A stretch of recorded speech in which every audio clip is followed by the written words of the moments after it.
Welcome friends, I am Hemant Agarwal, host and coordinator of a webinar conducted by chscellforum.com. This website is specifically relating to various issues that can be experienced in societies and will benefit all society members. The website has very simple language articles, various draft of applications,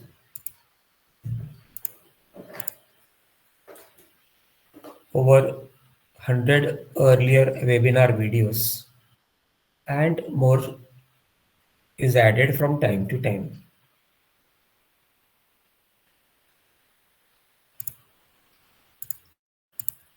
This knowledge and experience sharing webinar is conducted in very simple, ordinary, non-technical, and can be easily understood by all our friends.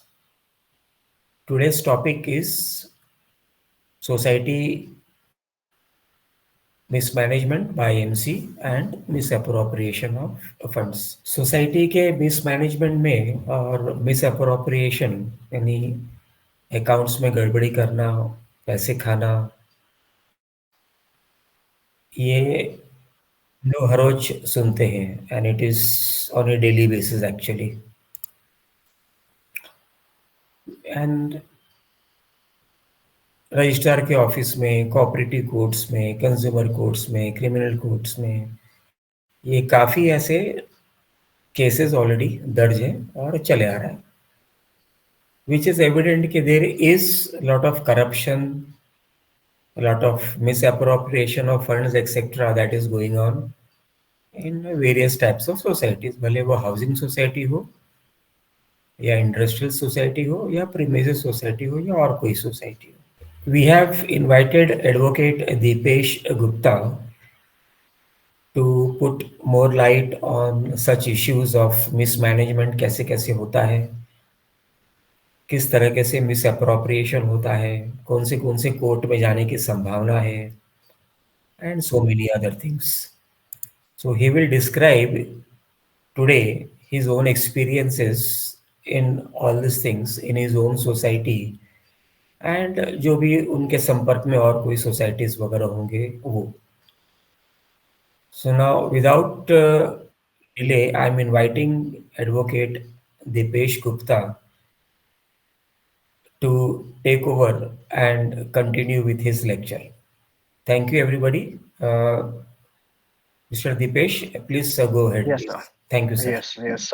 Hemant sir, thank you so much, first of all, for giving this opportunity कि मैं इस forum में आकर चीजें discuss करूं और बाकी सभी को भी नमस्कार और good evening. Thank you so much, आप सभी आए हैं यहाँ पर. सो मैं शुरू करूं उससे पहले एक छोटा सा इंट्रोडक्शन देना चाहूंगा अपने बारे में. मेरा पूरा नाम दीपेश गुप्ता है और मैं एडवोकेट हूं बाय प्रोफेशन. हाल ही में मुझे मेरा प्रैक्टिसिंग लाइसेंस मिला है, जिसे हम सनद कहते हैं.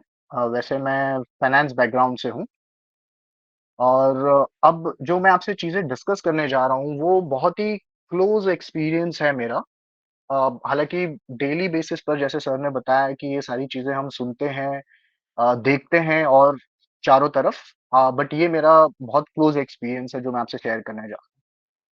और काफ़ी हद तक जो मैं चीज़ें शेयर करूँगा, मैं समझ पा रहा हूँ कि आप सभी रिलेट करेंगे उससे, क्योंकि कहीं न कहीं बिट्स एंड पीसेज़ में वो सारी चीज़ें आपके साथ या तो हुई होगी या आपने वो सारी चीज़ें देखी होंगी, आपके आस-पास के सोसाइटीज़ में या आपके खुद के सोसाइटी में. और इसी केस के सहारे हम आगे डिस्कस करेंगे कि इसे हम कैसे कर सकते हैं, हम आगे प्रोसीड कैसे कर सकते हैं इन सब चीज़ों में.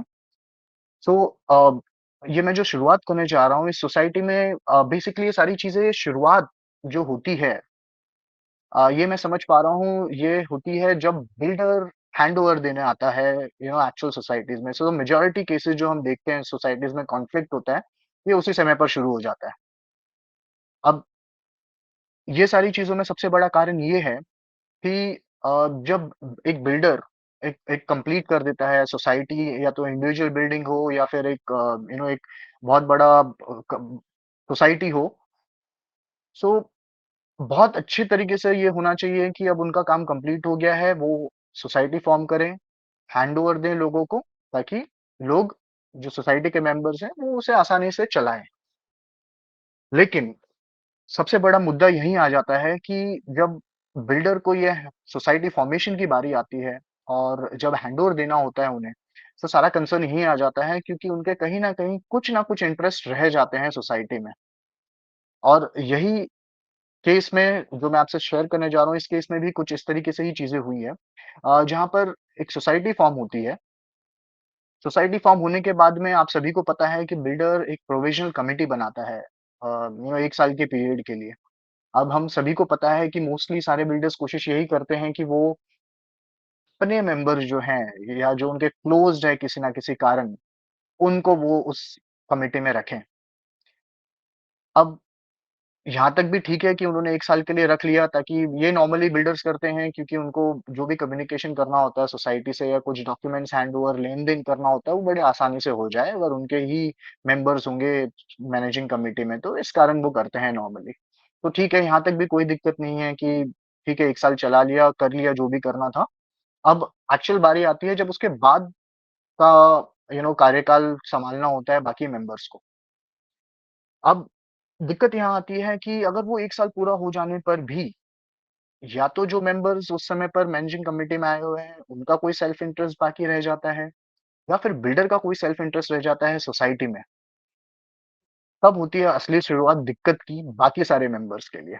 अब इस केस में भी ऐसा ही कुछ हुआ कि 1 साल की अवधि पूरी हो जाती है प्रोविज़नल कमिटी की और उस प्रोविज़नल कमिटी ने एजीएम कंडक्ट करते हैं नेक्स्ट ईयर में कि अब आगे के कार्यकाल के लिए हम मैनेजिंग कमिटी को चुनेंगे और आगे का टेक ओवर करेंगे। प्रोविज़नल कमिटी ये कर रही है। अब प्रोविज़नल कमिटी इसमें क्या करती है कि बिना जानकारी के अभाव में आप कह सकते हैं दोबारा से एजीएम में ही सिलेक्शन कह सकते हैं इलेक्शन की जगह पर कि वो कंडक्ट कर देते हैं कि वापस से नई कमिटी चुनकर आ जाती है। अब इस समय पर मोस्टली ये होता है कि बिल्डर बहुत ज़्यादा लेन-देन नहीं रखते हैं क्योंकि उनका 1 साल में मैक्सिमम काम हो गया होता है। अब इस अवधि में इस प्रकार से होता है कि सोसाइटी में नए मेंबर्स चुनकर आ जाते हैं प्रोविज़नल कमिटी की कार्यकाल खत्म होने के बाद। नए मेंबर्स जो आते हैं उसमें नए ऑफिस बेयरर्स आते हैं। अब यहाँ तक इस स्टेज तक जबकि सोसाइटी फॉर्म होकर के लगभग 1 साल से ऊपर हो गया है, बिल्डर ने अभी भी अपना जो नॉर्मल काम है, जो एक कहते हैं ना एकदम बेसिक चीज़ है, यानी कि बिल्डर उसने बिल्डिंग बना दी है, सोसाइटी फॉर्म कर दी है, अब उसका नेक्स्ट स्टेप है कि वो ओसी दे और कन्वेयंस डीड करे। और जब ये वो चीज़ नहीं करना चाहता या नहीं करता है, तब असली दिक्कत शुरू होती है। सो इस केस में ऐसे हुआ कि जब नई सोसाइटी फॉर्म नई कमिटी बनी, उन्होंने बिल्डर को अप्रोच किया कि लगभग 1.5 साल का समय हो गया है, अब आपको ओसी और कन्वेयंस डीड देनी है। ओसी और कन्वेयंस डीड की बात करने पर बिल्डर का कहना होता है कि हाँ, मैं ये कर दूँगा आपको, मुझे कुछ समय दे दीजिए। अब कुछ समय माँग लिया उसने तो ठीक है, कोई बात नहीं, अब जो नए मेंबर्स बनकर आते हैं, उनकी भी कुछ रिस्पॉन्सिबिलिटी होती है बाकी मेंबर्स के प्रति, उन्हें जवाब देना होता है कि किस प्रकार से चीज़ें जा रही हैं, अगर असली में रिस्पॉन्सिबल मेंबर्स होंगे तो। अब ये जो नई कमिटी चुनकर आई तो मैं आपको इसमें बताना चाहूँगा मेरे एक नियर रिलेटिव वो एज़ अ चेयरमैन बनकर आए, वो मेंबर हैं सोसाइटी में। चेयरमैन बनकर आए, नई कमिटी उन्होंने सँभाली आगे। अब बिल्डर से बात करनी चाहिए कि ठीक है आप ओसी और कन्वेंस कब तक देंगे? बिल्डर कहता है कि एक समय दीजिए, मुझे 2 महीने का समय दीजिए या 3 महीने का समय दीजिए। तो ये नई कमिटी उनसे कहती है कि आप ठीक है, आप 3 महीने नहीं 4 महीने ले लीजिए, स्पेसिफिक डेट दीजिए। जैसे हम सभी चाहते हैं कि एक स्पेसिफिक डेट मिल जाए कि वहाँ तक ये काम हो जाएगा। अब बिल्डर कहता है कि ठीक है, आप मुझे 3 महीने का समय दे दीजिए। तो जो मेरे रिलेटिव हैं और जो नई कमिटी है, ये उन्हें कहती है कि ठीक है, आप 3 महीने नहीं, आप 4 महीने ले लीजिए। स्पेसिफिक डेट जो आपने दी है, वहाँ तक हम वेट करेंगे आपके लिए।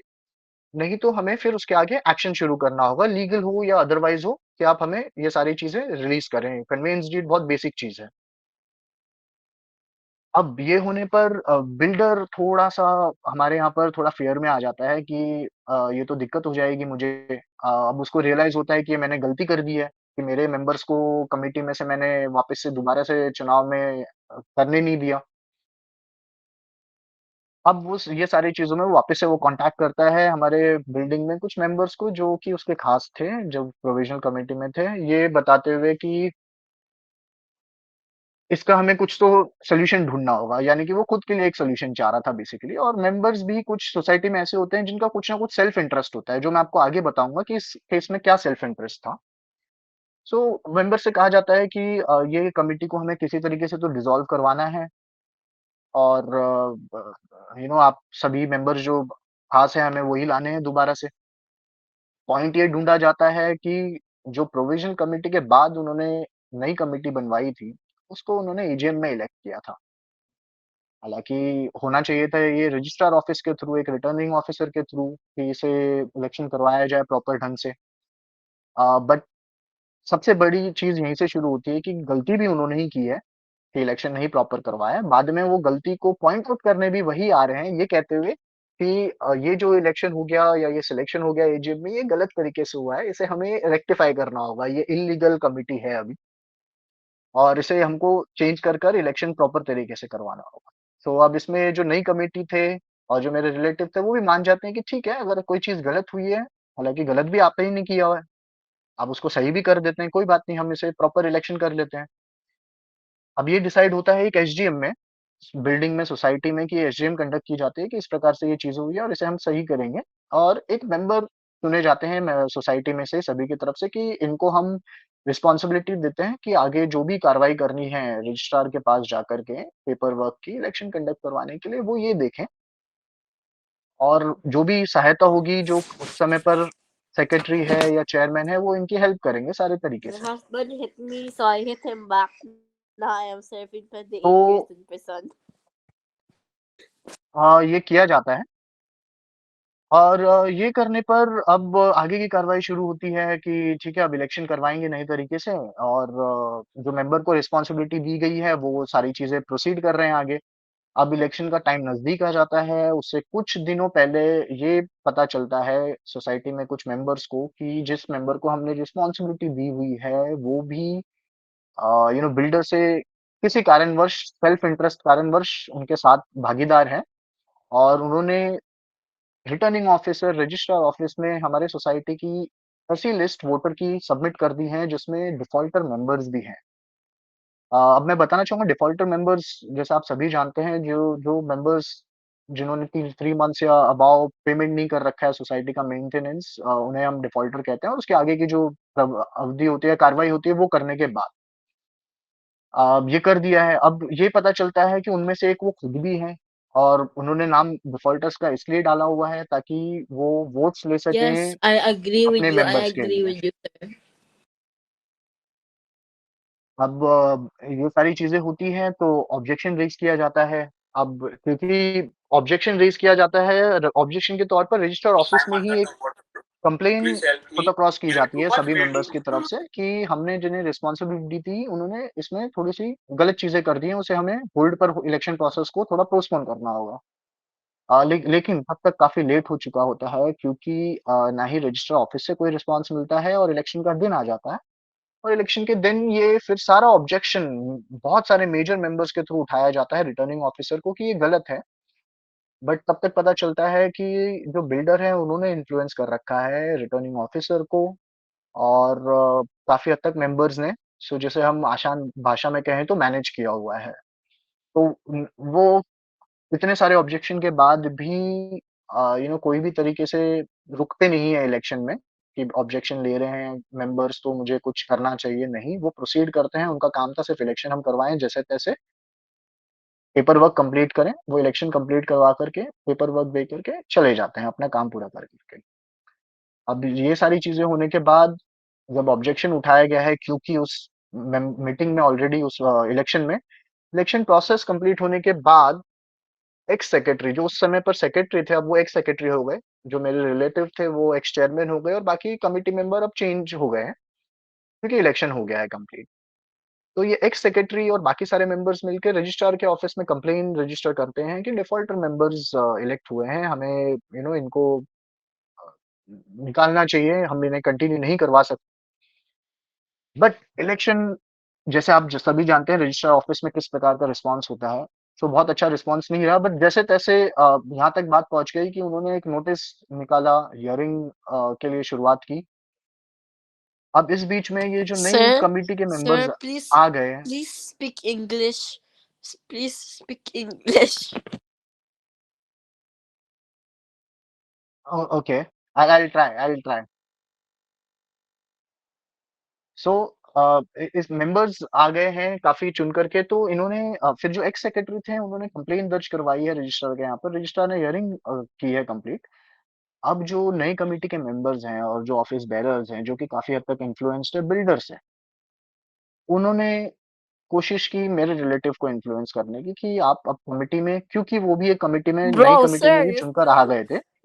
you're still speaking Hindi. You're still speaking Hindi, sir, bro. Okay, Hemant sir, I am not sure, can I continue in English? Do we have majority members who can understand That was a spam, somebody spamming this forum today. spamming? Please Okay, continue in whatever language you prefer. Our okay, preferred okay, language is typically a combination of English and Hindi, जो हमारे okay, सारे दोस्त समझते हैं। आप continue okay, करिए sir, okay. There is no problems. ठीक ठीक है, मैं हिंदी में कंटिन्यू करूंगा फिर। सो अब जब ये कंप्लेन दर्ज की जाती है, सो रजिस्ट्रार ऑफिस से हियरिंग आती है और हियरिंग के लिए पुट अक्रॉस किया जाता है, और साथ ही में जो मेरे रिलेटिव थे, जो कि चेयरमैन थे, एक्स चेयरमैन हो गए हैं अब वो, बट नई कमिटी में वो चुनकर क्योंकि आए हैं, उन्हें इन्फ्लुएंस किया जाता है कि आप चेयरमैन पद ही ले लीजिए, और उनके साथ कंप्लेन के लिए आगे मत बढ़िए, और हम कंटिन्यू करेंगे, कोई दिक्कत नहीं है। बट जो मेरे रिलेटिव थे उन्होंने साफ मना कर दिया कि नहीं, मुझे कोई पोस्ट का कभी ग्रीड नहीं है। बट आप लोगों ने जो गलत किया हुआ है, और आप काफ़ी हद तक इन्फ्लुएंस्ड हो बिल्डर से, यानी कि आप हार्म करोगे सोसाइटी को। आप कन्वेंस और उसी के लिए यू नो अभी तक रिस्पॉन्सिबिलिटी नहीं है, आप आगे भी नहीं करोगे। सो उन्होंने मना कर दिया। अब उन्हें ये समझ में आ गया कि ये मेंबर्स इस तरीके से तो नहीं मानने वाले हैं। तो अब टिपिकल चीज़ जो मैनेजिंग कम्युनिटी करती है हर जगह पर, उन्हें वो सारी चीज़ें शुरुआत की। अब एक चीज़ उन्होंने ये आइडेंटिफ़ाई कर ली कि जो एक्स सेक्रेटरी है, जिन्होंने कंप्लेंट दर्ज करवाई है अब उनके खिलाफ, कि जो फ्लैट है उनके वाइफ के नाम पर है, और उन्होंने किसी प्रकार की एसोसिएट मेंबरशिप नहीं ली हुई है। तो उन्होंने उनको थ्रेटन किया कि ये इल्लीगल है, आपने गलत किया हुआ है, और आप हमारे खिलाफ ये कंप्लेंट कर रहे हैं। ये चीज़ थी। अगले महीने में जब ये हियरिंग का प्रोसेस चल रहा है, अगले महीने में ही उन्होंने फिक्स शुरू की, जहाँ पर ये जो सेक्रेटरी है, एक्स सेक्रेटरी, इनके मेंटेनेंस बिल में लीगल फीस पुट अक्रॉस कर दी गई कि आपने कंप्लेन की है, इसलिए हमको एडवोकेट अपॉइंट करना पड़ रहा है, और हम आपको ये लीगल चार्ज मेंटेनेंस बिल में आपको लगा रहे हैं, और आपको ये पे करना हो। अब इन्होंने उनको इन्फ्लुएंस कर दिया किसी तरीके से, यानी कि डराया, और उन्होंने कंप्लेन विथड्रॉ कर ली, इन्फ्लुएंस में आकर के विथड्रॉ कर ली। अब ये कंप्लेंट विथड्रॉ होने पर जो बाकी मेंबर्स हैं, जो मेरे रिलेटिव हैं, इन्होंने डिसाइड किया ठीक है, कोई बात नहीं, अगर हम ये कंप्लेन ये विथड्रॉ भी कर रहे हैं, क्योंकि ऑलरेडी एक जो राइट मेंबर है, यानी कि मैं कहूँगा जो मेरे रिलेटिव थे वो कमिटी में हैं, तो डिसाइड किया गया कि ठीक है, इन्हें चलाने दीजिए कमिटी, क्योंकि हमें कोई प्रॉब्लम उस चीज़ से नहीं है कि कौन चला रहा है, कौन नहीं। इम्पोर्टेंट ये है राइट तरीके से चीज़ें हो। सो ये डिसाइड किया गया सभी मेंबर्स की तरफ से कि इन्हें चलाने दीजिए, बस हम ध्यान रखेंगे कि ये कोई गलत चीज़ ना करें, या बिल्डर की वजह से हमें कोई नुकसान ना हो as a society, whole society को। ये डिसाइड किया गया। अब स एक टैक्टिक आगे बढ़ी। अब ये मैनेजिंग कमिटी, जिनको अब ये हो गया कि कंप्लेंट भी हमारी वापस हो गई है, और अब हम ही हैं मैनेजिंग कमिटी में। Society? What is society? But एक Everyone's skibidi. मेंबर अभी भी है, Everyone's यानी कि जो मेरे skibidi. रिलेटिव हैं वो अभी भी है, जो उनके ऑब्जेक्शंस रेज़ करेंगे, उन्हें गलत चीज़ें नहीं करने देंगे। तो अब उन्होंने टैक्टिक शुरू किया उनके खिलाफ। अब सबसे सिंपल टैक्टिक ये होती है कि उनके मेंटेनेंस बिल में भी लीगल चार्जेस लगा दो। ठीक है, लीगल चार्जेस लगा दिए। लीगल चार्जेस लगा दिए, तो कहा गया उनसे कि आपने ये क्या बेसिस पे लगाए हैं, और क्यों लगाए हैं, किस अथॉरिटी में लगाए हैं? तो उनके पास कोई जवाब नहीं है, बस उन्हें लगाना है और अब उसपे इंटरेस्ट चार्ज करना है। उन्होंने वो जारी रखा। अब ये जो मेंबर हैं, कमिटी में हैं, बट इन्हें ऑन पर्पस टैक्टिक शुरू की गई कि इन्हें हम किसी भी कमिटी मेंबर की मीटिंग्स में नहीं बुलाएँगे, ताकि इनके सामने कोई चीज़ें डिस्कस नहीं होगी, ये कोई ऑब्जेक्शन उठा नहीं पाएँगे, और हम इनको कुछ चीज़ बताएँगे नहीं। ठीक है, ये भी शुरू हो गया। अब न फर्स्ट एजीएम की बारी आई, जब नया इलेक्शन हुआ उसके बाद फर्स्ट एजीएम कंडक्ट करना है सोसाइटी में। अब फर्स्ट एजीएम कंडक्ट करना है तो एक नॉर्मल प्रोसेस होता है कि 14 डेज पहले क्लियर नोटिस दिया जाएगा एजीएम का, ऑडिट रिपोर्ट दी जाएगी, बाकी डॉक्यूमेंट्स दिए जाएंगे सभी मेंबर्स को और हम एजीएम कंडक्ट करेंगे। अब यहाँ से वो टिपिकल मैनेजिंग कमिटी का जो मिसमैनेजमेंट हम कह सकते हैं वो शुरू हो गया। जहाँ पर बैक डेटेड सबसे पहले तो बहुत अच्छी ये आदत है सभी मैनेजिंग कमिटी मेंबर्स की कि कोई भी काम टाइम पे नहीं करो, बट फिर बाद में हम उसे बैक डेटेड करके दे देंगे सभी मेंबर्स को। तो एजीएम का नोटिस 14 डेज पहले होना चाहिए तो 2 दिन पहले दिया जाता है। ऑडिट रिपोर्ट देनी चाहिए उस दिन तो ऑडिट रिपोर्ट भी नहीं दी जाती है साथ में। ठीक है, ये भी नहीं दी गई, 14 डेज का क्लियर नोटिस भी नहीं दिया गया। अब एजेंडा में भी हम राइट पॉइंट्स पुट अक्रॉस करें, जो एक्चुअल डिस्कशन होने हैं, वो भी नहीं पुट अक्रॉस करेंगे हम। ठीक है, एजीएम कंडक्ट कर लिया, अब हम एजीएम के दिन आ गए हैं, एजीएम कंडक्ट कर रहे हैं। अब एजीएम में आइडियली राइट प्रैक्टिसेस होती हैं कि हम कोई एजेंडा है, उस पे पॉइंट डिस्कस कर रहे हैं, उस पे रेज़ोल्यूशन हम पास कर रहे हैं, मेजॉरिटी या तो एग्री कर रही है या डिसएग्री कर रही है। बट इसमें भी एक और बड़ा मिसमैनेजमेंट सोसाइटी की तरफ से जो आप देखेंगे नॉर्मली पाया जाता है कि वो सारे मेंबर्स जैसे ही मीटिंग शुरू होती है सभी मेंबर्स का सिग्नेचर ले लेते हैं और मिनट्स मीटिंग में कभी नहीं लिखी जाती है। मिनट्स लिखी जाती है बाद में चेयरमैन या सेक्रेटरी के घर पर बैठकर कि वो अपने हिसाब से रेज़ोल्यूशंस लिखेंगे कि उन्होंने उनको क्या-क्या पास करना है। ये फर्स्ट एजीएम में किया गया। इसके बाद कई कम्युनिकेशन हुए रजिस्ट्रार ऑफिस में, मैनेजिंग कमिटी में भी कि आपने ये चीज़ एजीएम में क्यों नहीं फॉलो की है, जिसका कोई रिस्पॉन्स नहीं, एज़ यूजुअल। रिस्पॉन्स नहीं मिल रहा है। मैनेजिंग कमिटी में बुलाना बंद कर दिया है ऑन पर्पस। कारण ये है कि कोई हमारे खामियां ना निकाले या हमें पिन पॉइंट ना करे। अब इसमें सबसे बड़ी चीज ये है कि मैंने जो आपसे पहले कही थी कि कुछ मेंबर्स का इसमें पर्सनल इंटरेस्ट होता है जो चाहते हैं कि हम मैनेजिंग कमेटी में आए और वो आए इसलिए कि हमारा पर्सनल इंटरेस्ट फुलफिल हो। अब इसके पीछे कारण ये रहा कि हमारे जो नई मैनेजिंग कमिटी बनी जो उसमें मेंबर्स बिल्डर की तरफ से चुनकर आना चाहते थे या उनके साथ थे, वो इस कारणवश थे कि एक मेंबर का पर्सनल इंटरेस्ट ये था कि उनको सोसाइटी में एक स्ट्रीट पार्किंग है, वो उन्होंने इल्लीगली एंक्रोच कर लिया। ठीक है? और उनका कहना था कि मुझे ये बिल्डर ने अलॉट किया हुआ है। हालाँकि उनके पास कोई डॉक्यूमेंट्स नहीं है प्रूफ करने के लिए, बट उनको बिल्डर का साथ देना है और बिल्डर को उनका साथ चाहिए ये चीज़ के लिए।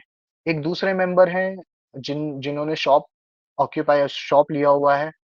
उन्होंने एक आगे की स्पेस सोसाइटी की ऑक्यूपाई कर ली, एंक्रोच कर ली इल्लीगल तरीके से। अब इसमें भी उनको सेम चीज़ है कि बिल्डर का साथ चाहिए, बिल्डर को उनका साथ चाहिए। एक और मेंबर जिन्होंने सेम तरीके से स्ट्रीट पार्किंग ऑक्यूपाई कर रखी है। तो ऑन एंड ऑल इस तरीके से था कि पर्सनल इंटरेस्ट का मैंने आपको एक एग्जांपल दिया है कि क्यों बिल्डर को उनका साथ चाहिए और उनको क्यों बिल्डर का साथ देना है। अब इसके सामने अगर आप देखेंगे, ये छोटी-छोटी चीज़ें हैं जैसे कि उन्हें एक स्ट्रीट पार्किंग अपनी ऑक्यूपाई करनी है या इल्लीगली एनक्रोच करना है, बट एक बड़ी पिक्चर भूल गए हैं कि सोसाइटी में कन्वेंस डीड नहीं है, ओसी नहीं है, ऑक्यूपेंसी सर्टिफिकेट नहीं है, जो कि बहुत मेजर चीज़ है। जिसके लिए मेजर एक्सपेंसेस करने पड़ते हैं बिल्डर को और बिल्डर इसीलिए ही मोर और लेस चाहते हैं कि हम वो चीज़ ना करें और हम उससे बच जाएँ। अब ये चीज़ फर्स्ट ईयर पास हुआ है। आपको जैसे पता है कि 5 इयर्स के लिए इलेक्ट होती है मैनेजिंग कमिटी। फर्स्ट ईयर पास हो गया है बहुत आसानी से। फर्स्ट ईयर पास होने के बाद सेकंड ईयर में फिर आते हैं, सो मैनेजिंग कमिटी अब एक स्टेप आगे बढ़ जाती है। अब एक स्टेप आगे इस प्रकार से बढ़ जाती है कि अ, वो नोटिसेस भेजते हैं मेरे रिलेटिव को और नोटिसेस इस प्रकार से होते हैं कि एक नोटिस में कहा जाता है कि बिल्डर ने सोसाइटी फॉर्म की उससे पहले आपका मेंटेनेंस अमाउंट बाकी है एक्स वाई जी अमाउंट। ठीक है, और हमने मैनेजिंग कमेटी ने एक मीटिंग की थी जिसमें हमने डिसाइड किया कि सभी मेंबर्स को 50% का हम छूट देंगे और 50% जो है उन्हें पे करना है इमीडिएट इफेक्ट से और जो नहीं पे करेंगे उनके मेंटेनेंस बिल में 100% अमाउंट ऐड कर दिया जाएगा। हालाँकि ये बिल्कुल भी वाजिब चीज़ नहीं है क्योंकि सोसाइटी का कोई भी तरीके से हक नहीं होता है, कोई भी बैकडेटेड चीज़ों को लाएँ बिल्डर से पहले। हालाँकि उसके साथ उसका कुछ प्रूफ भी होना चाहिए अगर कुछ है, बट ये नहीं, ये जानबूझकर कि हैरेसमेंट किस तरीके से हमें करना है मेंबर का। ताकि वो कंप्लीटली गिव अप कर दें और हमारे खिलाफ कोई ऑब्जेक्शन, जो बाकी मेंबर्स भी हैं उनके साथ में भी ये एग्जांपल जाए कि कोई हमारे हमारे खिलाफ कोई चीज़ अपोज़ ना करे। फिर एक ऑब्जेक्शन, एक एक नोटिस ये भेजा गया कि जो एक्स सेक्रेटरी थे, उन्होंने कंप्लेन दी है कि कुछ वाउचर्स हैं सोसाइटी में हमें सबमिट किए गए हैं, वो वैलिड नहीं है। यानी कि आपके समय पर जो खर्चा किया गया है वो वैलिड नहीं है, इसलिए ये वाउचर्स एक्सेप्टेबल नहीं है नए मैनेजिंग कमिटी को, और इसका एक्स वाई ज़ेड अमाउंट हो रहा है, जो भी हम वो भी हम आपको मेंटेनेंस बिल में ऐड कर, ठीक है? एक ये चीज़ हो गई। एक नोटिस ये भेजा जाता है कि आप न्यूसेंस करते हो सोसाइटी में, जो कि बहुत टिपिकल चीज़ है, यानी कि अगर आपने कोई भी चीज़ के लिए ऑब्जेक्शन उठाया तो उनके लिए वो न्यूसेंस है, और वो न्यूसेंस के तौर पर अब क्योंकि वो सोसाइटी में कार्यभार है उनका, तो अब वो किसी भी तरीके से आपको थ्रेटन करना चाहेंगे। अब एक नोटिस ये भेजा जाता है कि आप करते हैं तो हम नियरेस्ट पुलिस स्टेशन में कंप्लेन कर रहे हैं, आपकी एक्शन लिया जाएगा, ये मेरे रिलेटिव को कहा गया। और नोटिसेस भेजे गए, हालाँकि वो एक मैनेजिंग कमिटी मेंबर हैं उनकी के साथ, लेकिन उनको मैनेजिंग कमिटी तो छोड़ दीजिए कि वो हम हमें बिल्कुल दूर रख देना है कि हम काउंट नहीं कर रहे हैं वो मैनेजिंग कमिटी मेंबर है। बट हम उनको ये सारे तरीके से थ्रेटन कर रहे हैं ताकि वो किसी भी तरीके से गलती से भी कोई ऑब्जेक्शन ना उठ। सो ठीक है, ये सारी चीज़ें भी चल रही है काफ़ी हद तक। अब मैनेजिंग अब ऐसे हो गया है कि जो शुरुआत में आप देखेंगे कि बहुत सारे मेंबर्स जो साथ होते हैं, यानी कि जिन्हें पता है कि कुछ चीज़ गलत है और हमें उसे ऑब्जेक्शन उसका उठाना चाहिए। ये सारे टैक्टिक्स से ये धीरे-धीरे कोशिश करते हैं कि सबको सेग्रीगेट कर दिया जाए। जो मैं कहूँगा कि वो जो अंग्रेज़ करते थे, डिवाइड एंड रूल, कुछ हद तक ये उस तरीके से है। तो लोगों को डिवाइड कर दो, फिर हम कुछ ना कुछ प्रोपेगेंडा करके कि ये ऐसे नहीं, ये किसी एक को ही स्केपगोट बनाओ कि यही है जो इस तरीके से करता है, गलत करता है, हम सही हैं। अब ये सारी चीज़ें आपने देखी होगी, नॉर्मली होती है सोसाइटीज़ में। अब एक टाइम इस प्रकार से आ गया कि सेकंड ईयर पहुँचते-पहुँचते इस प्रकार से हो गया कि मैनेजिंग कमिटी अब बिल्कुल बेखौफ है। यानी कि इस समय पर उन्हें लगने लग गया कि अब हमारे खिलाफ कोई ऑब्जेक्शन करने वाला नहीं है, सबको हमने शांत करवा दिया, अब हम जो चाहेंगे हम वो करेंगे। तो सेकंड ईयर ऑनवर्ड्स इस प्रकार से शुरू हो जाता है कि एजीएम कंडक्ट किया जाता है एज़ यूजुअल, रेज़ोल्यूशन अपने मर्ज़ी से पास किए जाते हैं। रेज़ोल्यूशन ऐसा पास किया जाता है, मैं आपको एक एग्ज़ाम्पल के तौर पर बताता हूँ कि जैसे आप जानते हैं बहुत सारे बिल्डिंग्स में फर्स्ट फ्लोर पर आगे के टेरेसेस एक्सटेंडेड होते हैं। कुछ बालकनी फ्लैट्स होते हैं। सो एक पास ये किया गया रेज़ोल्यूशन कि फर्स्ट फ्लोर पर जो एक्सटेंडेड टेरेस है, जो ओपन टेरेस है बेसिकली, उन पे आप 3 शेड वगैरह डाल दीजिए और सोसाइटी को ₹10,000 आप वन टाइम पेनल्टी दीजिए, ठीक है? पहली तो चीज़ यही गलत है कि सोसाइटी को ये अलाउ नहीं है इस प्रकार से कोई भी रेज़ोल्यूशन पास करना। बट ये भी ठीक था।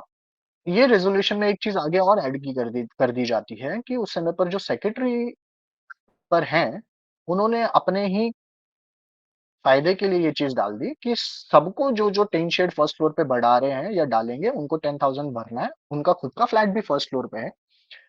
बट उन्होंने रेज़ोल्यूशन में ऐसा मेंशन कर दिया है कि ये लेकिन हमारे फ्लैट को एप्लीकेबल नहीं होगा। यानी कि आपने एक रेज़ोल्यूशन, एक रूल बनाया है, वो सबके लिए एप्लीकेबल होगा बट वो आपके लिए एप्लीकेबल नहीं होगा। सो ठीक है, ये भी कर दिया गया, कोई बात नहीं। अब उसपे भी सवाल पूछे गए कि ये ऐसा आपने क्यों किया? एज़ यूजुअल कि अब वो इतने ओवर कॉन्फिडेंट है कि उनको किसी चीज़ का जवाब ही नहीं देना है। हम नहीं जवाब देंगे इस चीज़ का, आपको जो करना है आप कर लीजिए। यहाँ पर भी चीज़ें नहीं रुकी। अब आगे फिर एज़ यूजुअल जो हम देखते हैं कि जब हम मिस अप्रोप्रिएशन ऑफ फंड्स कहते हैं, तो फिर उसमें काफ़ी सारी चीज़ें आ जाती हैं। अब मिसअप्रोप्रिएशन कुछ इस प्रकार से होता है कि एक तो ये होता है कि अब हमें जो खर्चा करना है वो हम अपनी मर्ज़ी से करेंगे, यानी कि हम एजीएम में, एसजीएम में किसी का अप्रूवल नहीं लेंगे। मैनेजिंग कमिटी में भी हम कोई डिस्कशन नहीं करेंगे। अब जो ऑफिस बेयरर्स हैं वो सारे मेन हैं, बाकी कमिटी मेंबर्स तो हाँ में हाँ मिला ही देंगे। तो अब हम अपनी मर्ज़ी से खर्चा करेंगे जो भी हमें एक्सपेंसेस करने हैं। एक तो मिसमैनेजमेंट, हम इसे मिसअप्रोप्रिएशन इसे कह सकते हैं। दूसरा मिसअप्रोप्रिएशन इस प्रकार से होता है कि एक पर्टिकुलर एक्सपेंस है जो कि शायद सालों-साल से चले आ रहा है सोसाइटी में। मेंबर्स भी इसके बारे में वाकिफ़ है, बट एक्सपेंसेस जो है वो ड्रास्टिकली इंक्रीज हो जाते हैं।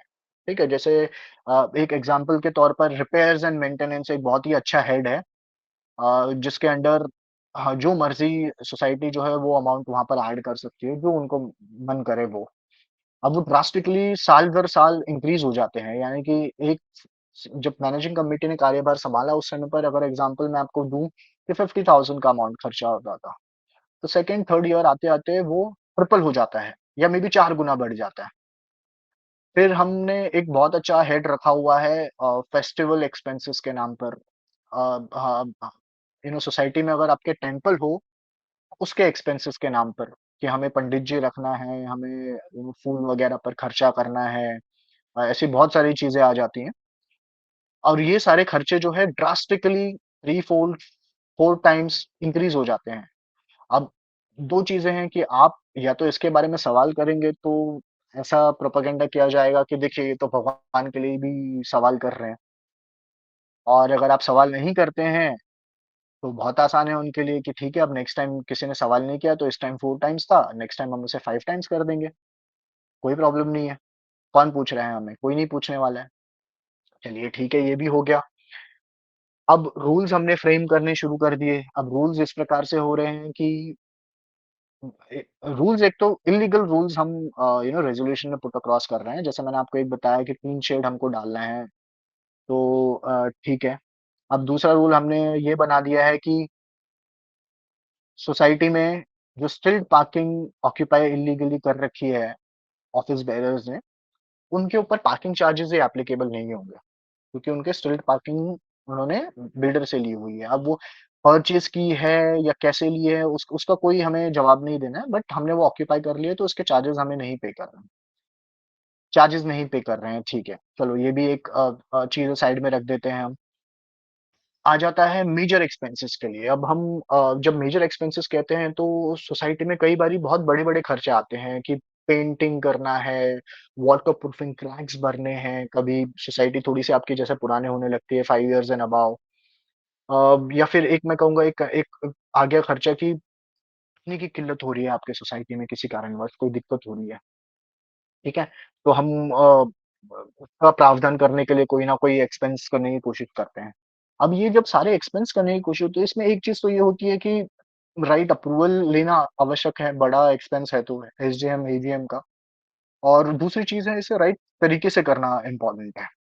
राइट तरीके से जब मैं कहता हूँ तो इसका मतलब है कि एक आप टेंडर फ्लोट करेंगे, लोगों का 4 लोगों का टेंडर लेंगे, फिर उसमें से डिस्कस कर कर के एक पास होगा। बट हमें ये नहीं करना है, ना हमें टेंडर फ्लोट करना है, ना ही हमें कोई एक्सपेंस डिस्कस करना है, क्योंकि हम मैनेजिंग कमिटी हैं, we have all the power, हम ऑफिस बेयरर्स हैं, उससे भी ऊपर। तो हमें किसी की कोई आवश्यकता नहीं है, हमारे पास फंड्स आए हैं, अकाउंट में है, हम उसे अब जो मर्ज़ी करेंगे, हम उस फंड्स को स्पेंड करेंगे और कोई सवाल हमसे पूछ नहीं सकता। कोई सवाल पूछेगा, तो उसका हमको जवाब नहीं देना है।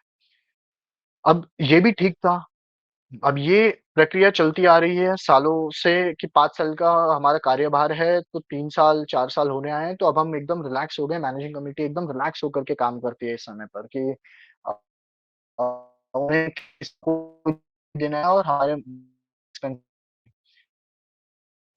और आगे चले जाते हैं। मैनेजिंग कमिटी मेंबर्स में से ही एक को अपना फ्लैट बेचना है, वो फ्लैट बेच के जाने वाले हैं, ठीक है?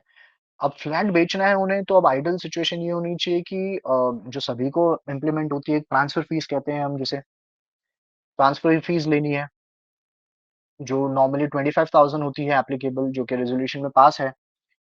तो एक मैनेजिंग कमिटी मेंबर साल भर पहले अपना फ्लैट बेच कर जाते हैं।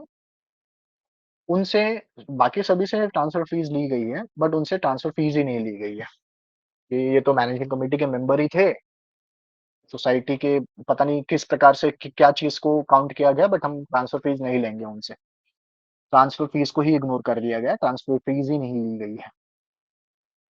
अब ये सारी चीज़ों के बीच में सबसे बड़ी चीज़ ये आ जाती है जो एक्सपेंस आप देखेंगे कि ऑडिट रिपोर्ट दी जाती है सभी को, लेकिन मैक्सिमम मेंबर्स उसको इग्नोर कर देते हैं। बहुत कम लोग हैं जो ध्यान देते हैं कि ऑडिट रिपोर्ट में या तो ऑडिटर ने कोई चीज़ हाइलाइट की है या फिर हम खुद भी स्टेटमेंट्स को रेफर करें कि उसमें क्या चीज़ गलत सही समझ आ रही है या नहीं आ रही है।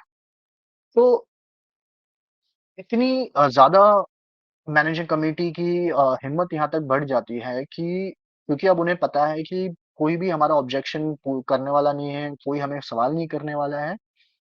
ऑन द फेस वो चीज़ों को मिसअप्रोप्रिएट करने लग जाते हैं, जहाँ पर ऑडिटर को भी, हालाँकि ऑडिटर नॉर्मल सिनेरियो में आप देखेंगे कि ऑडिटर कभी भी मैनेजिंग कमिटी के खिलाफ कोई चीज़ पुट अक्रॉस नहीं करना चाहता है, क्योंकि at the end of the day उसको जो अपनी फीस है वो इनसे ही मिलनी है।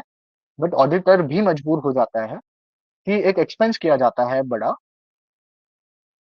तो रिपेयर फंड्स जो हम मेंटेन करते हैं सोसाइटी में, जो कि रिपेयर्स के लिए होना चाहिए, किसी और एक्सपेंस के लिए उसमें से निकाला जाता है और वो फंड को स्पेंड कर दिया जाता है। ऑडिटर भी मजबूर हो जाता है उसे हाइलाइट करने के लिए कि ये स्पेंड किया गया है, ये इतना बड़ा अमाउंट ये फंड में से निकाल करके, और ये बिना एसजीएम और एजीएम के अप्रूवल के हुआ है। इसके अलावा काफ़ी सारी चीज़ें इस प्रकार से होती हैं कि सोसाइटी को कंप्लायंस का पालन करना होता है। बहुत सारे रिपोर्ट्स होते हैं, बहुत सारे डॉक्यूमेंट्स होते हैं, ऑडिट रिपोर्ट वगैरह होते हैं जो सबमिट करने होते हैं, रजिस्टर्स मेंटेन करने होते हैं। और सबसे भी बड़ी बात ये है कि जैसे हम कहते हैं कि ऑडिट में कोई भी डिफेक्ट्स अगर हाइलाइट किए जाते हैं ऑडिटर के द्वारा, तो हम एक फॉर्म ओ कहते हैं, जिसे ऑडिट रेक्टिफिकेशन कहा जाता है, कि वो सोसाइटी को फिल करके रजिस्ट्रार के पास सबमिट करना है और उसको रेक्टिफाई भी करना है, और नेक्स्ट ईयर एजीएम में दोबारा से उसे पुट अक्रॉस करना है एजीएम में कि उस पे क्या कार्रवाई हुई है, और उसे पास करवा के लेना है। लेकिन सोसाइटी इतनी कंप्लेसेंट हो जाती है कि उनको वो सारी चीज़ों से कोई मतलब नहीं है। यानी कि अब इस स्थिति में है कि हमें, हमारा काम ये है कि हम टॉप ऑफ द बॉस हैं। हम जो बोलेंगे वो सोसाइटी में वो चीज़ एग्ज़ीक्यूट होगी। मेंटेनेंस सबसे कलेक्ट किया जा रहा है, लेकिन स्पेंड उसको हम अपनी मर्ज़ी से करेंगे। स्पेंड भी करते हैं अगर राइट चीज़ों पर, तो कोई प्रॉब्लम नहीं है।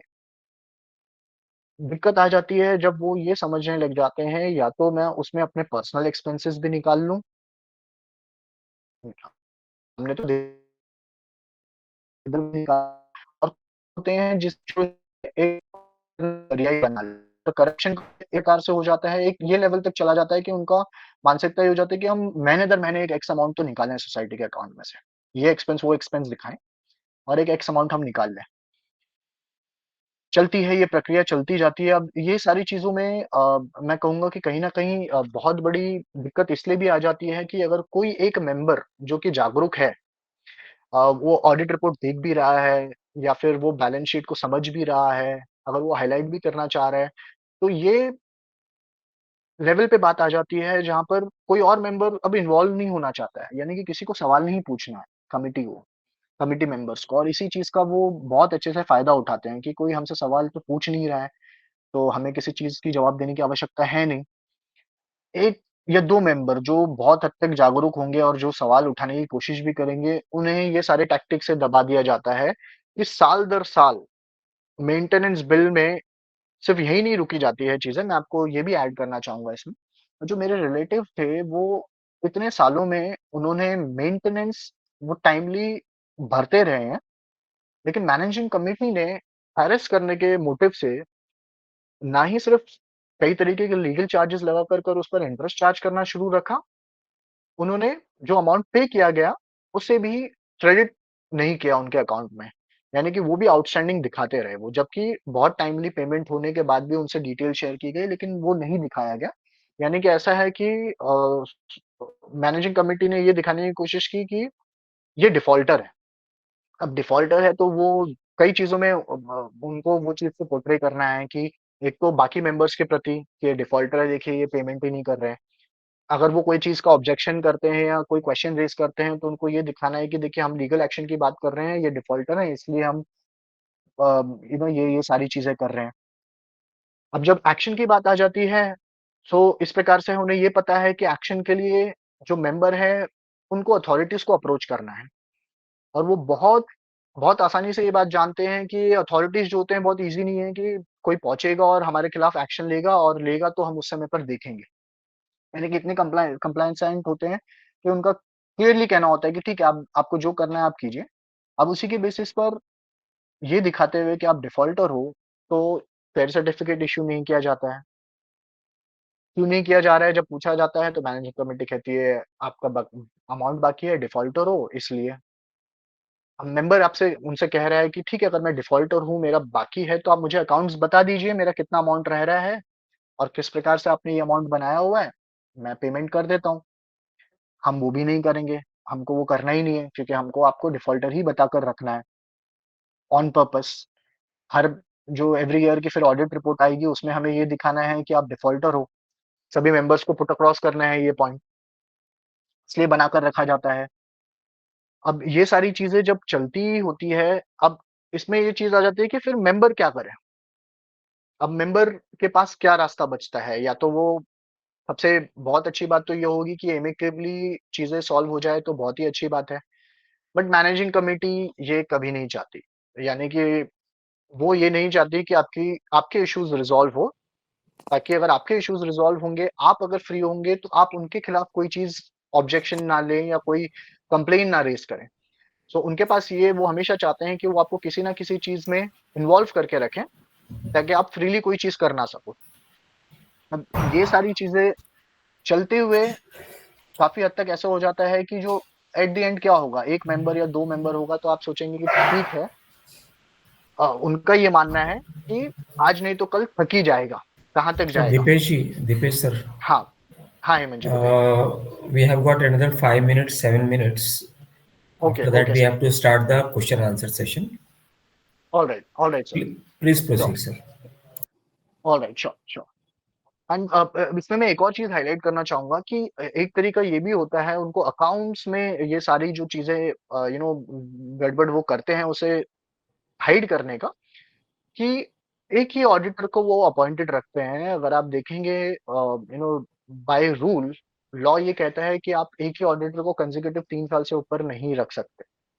लेकिन मैनेजिंग कमिटी बहुत कन्वीनिएंटली उसे सालों-साल चलाती है। जैसे कि हमारे केस में उन्होंने 5 साल रख लिया है।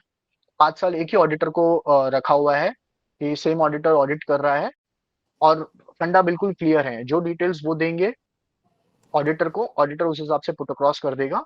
कोई बैंक अकाउंट स्टेटमेंट, कोई और वाउचर्स या बिल्स क्रॉस चेकिंग बिल्कुल नहीं होती है।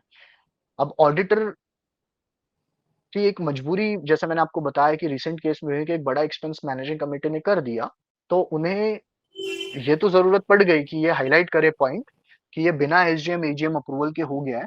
लेकिन उससे ज़्यादा उन्होंने ज़हमत नहीं उठाई कि इसे हमें कहीं एप्रोप्रिएट अथॉरिटी में रिपोर्ट करना चाहिए, या इसमें मुझे आगे और थोड़ी-सी इन्वेस्टिगेशन करनी चाहिए कि क्या ये राइट एक्सपेंस हुआ है? क्या ये सही तरीके में चीज़ें हुई है? तो अगर ऑन एंड ऑल आप देखेंगे, ये कैटेगराइज़ हो जाता है कि बहुत सिंपल फंडा है, हमें जो गड़बड़ी करनी है, जो ऑब्जेक्शन उठाता है उसे हम हैरेस करें, उसे चुप करा दें, और फिर जो हमारे गलत रॉन्ग डूइंग्स हैं, उसे हम ईज़िली कंटिन्यू करते जाएँ और ऑब्जेक्शन उठाने वाला कोई ना रहे। आज की तारीख में स्टेटस ये है, मैं अगर आपसे बताऊँ, तो कोई रिस्पॉन्सिबिलिटी नहीं है ओसी और कन्वेयंस डीड की आज तक भी। यानी कि मैं कहूँगा कि लगभग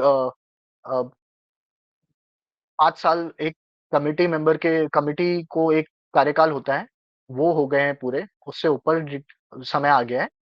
बट कन्वेयंस, ओसी के लिए कोई कार्रवाई नहीं की गई है आज भी। सोसाइटी वहीं स्टैंड करती है जहाँ पर पहले थी। अब ये डिटेल्स जो मैं आपसे शेयर कर रहा हूँ आज की तारीख में, देखिए ये मैं इसलिए शेयर कर रहा हूँ कि ये किस प्रकार से चीज़ें हुई है। और यहाँ से कुछ चीज़ें हैं जो आप जब हम क्वेश्चन आंसर करेंगे, तो आई एम श्योर कि आपके भी कुछ क्वेश्चंस आएँगे, और ये शायद मैं कहूँगा कि ये टू बी कंटिन्यूड वाली चीज़ होगी, जिसमें हम आगे प्रोसीड कर कर के आपसे बताएँगे कि इसमें किस प्रकार से एक्शन हुआ है और उसपे क्या-क्या चीज़ें ऑनगोइंग है इस वक़्त, लाइन्ड अप है कहीं पर, कुछ अथॉरिटीज़ के पास चीज़ें चल रही हैं। तो इसमें हम आगे आपसे फिर मैं आगे अगर हेमंत सर ने चांस दिया, तो मैं आपसे आगे शेयर करूँगा जब इस पे आगे रिजल्ट्स आने शुरू होंगे तो। हेमंत सर, मेबी मैंने टॉपिक पे बोल दिया है जो डिटेल्स शेयर करने थे, हम क्वेश्चन आंसर आंसर के लिए प्रोसीड कर सकते हैं। Thank you, Advocate Dipesh Gupta ji. We will yes take sir. a 2 minute sponsor break. Please alright remain sir. and we will sure. come back. Thank you, sir. Alright.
Thank you, friends, for your patience. Now we can take up questions by our friends here. Questions only relating to today's topic, that is society mismanagement and misappropriation by managing committee or other union members. Friends who want to ask questions, please click on the hand symbol on your screen. आपके screen पे देखिए एक hand symbol है, उसको click कर दीजिएगा. We will take up your questions in sequence. Only one short question per person. We are not taking any supplementary or additional questions. While asking questions, please switch on your video. If your video is not switched on, then we are not taking your questions. This webinar does not provide any type of consultations or advice to your personal problems. Friends may ask questions only relating to today's topic. Webinar knowledge and experience sharing on today's webinar is based on take it or leave it basis, without any type of liability or responsibility whatsoever and whichsoever. I also invite you to come and lecture at our webinars, your experiences, whether it is good or bad or whatever it is. If you want to speak on a specific topic, you are welcome. Please speak out, support and motivate other members and your friends over here. So now we will start. Mr. Murtaza, your question, please. Please go ahead. Yeah, good evening, sir. My question is related to the convenience need of the society. Okay.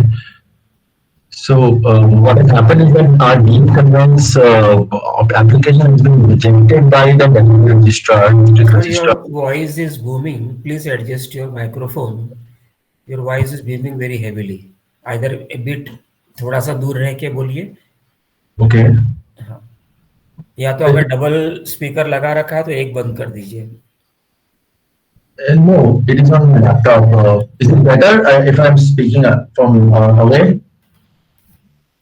No, sir, it is still booming. Try to adjust it and come after some time. Okay, okay, sir. Okay. Okay, next question is by Mr. Anish Srivastav. Anish ji.